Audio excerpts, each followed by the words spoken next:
All right, let's get right into it. Today, we're doing a deep dive into the truly special relationship between India and Bhutan. If you're studying for exams, you're in the right place. We're going to cover everything from the historical treaties to the brand new partnerships shaping their future. So let's go. So here's how we're going to break it all down. First, we'll look at the historical foundations, how this all started. Then we'll get into the big pillars, development and energy. After that, we'll tackle trade and connectivity, explore some really exciting new areas of cooperation, and of course, we'll wrap up with the key exam takeaways you absolutely need to know. First up, let's talk about the foundation. You really can't understand the relationship today without looking back at the history.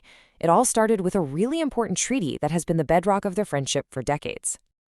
So the whole thing really kicks off with the 1949 Treaty of Friendship and Cooperation. That set the stage for formal diplomatic ties in 1968.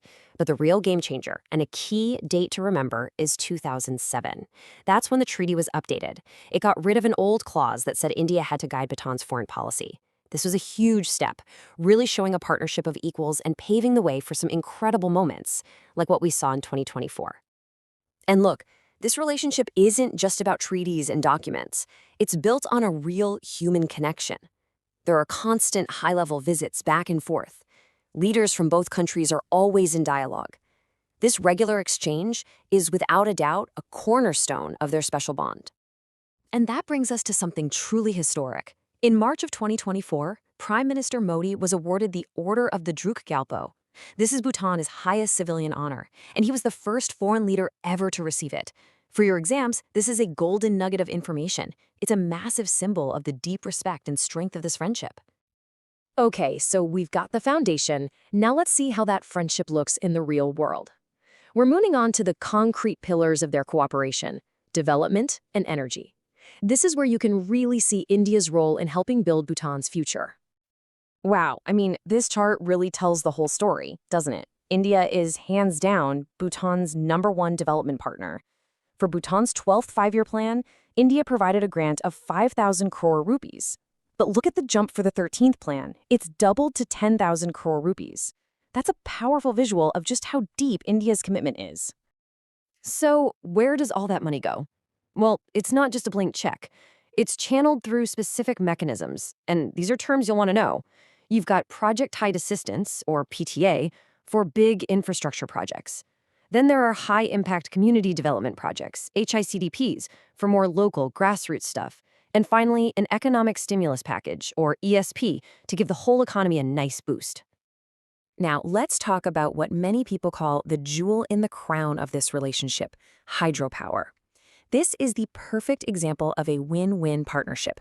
India provides the technical and financial help to build these massive hydro projects, and in return, Bhutan gets clean energy and makes money by selling the extra power back to India.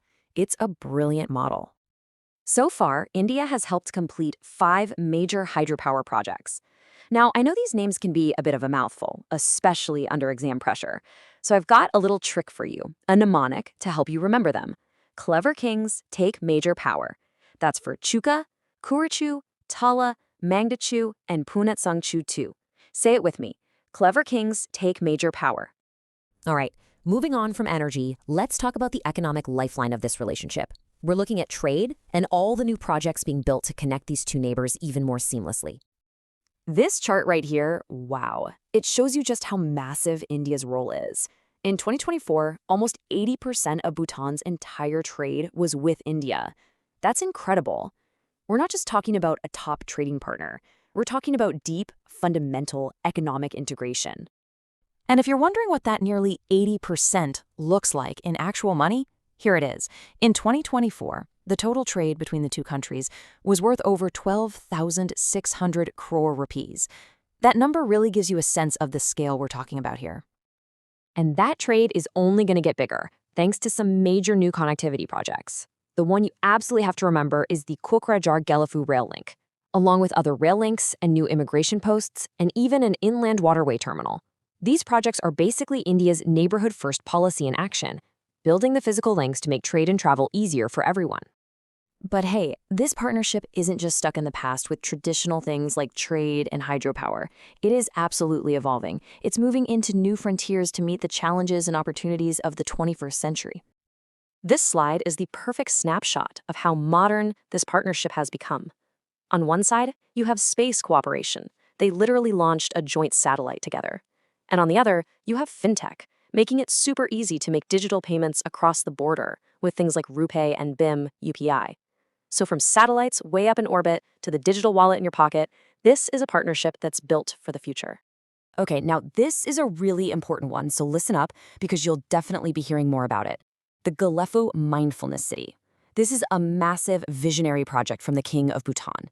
The idea is to create a totally unique economic hub, a special region focused on services like wellness, education, and green tech.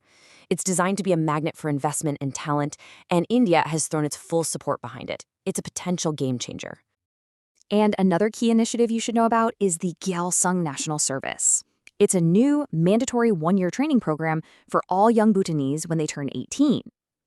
And India's playing a really important role here, providing both grants and a big loan on easy terms to help build the academies and infrastructure for this national project. Whew, okay, that was a lot of ground to cover. So let's pull it all together into one place. This is your ultimate revision guide. If you're going to screenshot one thing from this whole explainer, make it this one.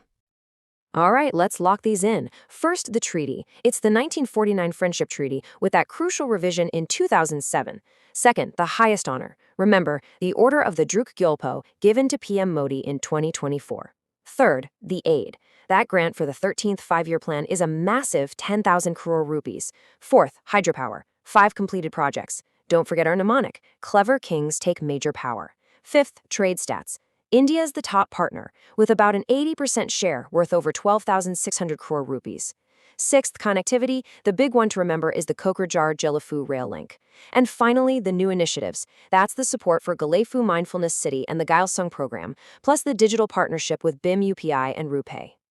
So, I'll leave you with this question to chew on, something perfect for a mains answer. When you look at everything, the mutual respect, the economic synergy, the strategic alignment, how exactly does this special India-Bhutan partnership serve as a textbook example of India's neighborhood-first policy, especially in the complicated world we live in today? Ponder on that. Thanks for watching.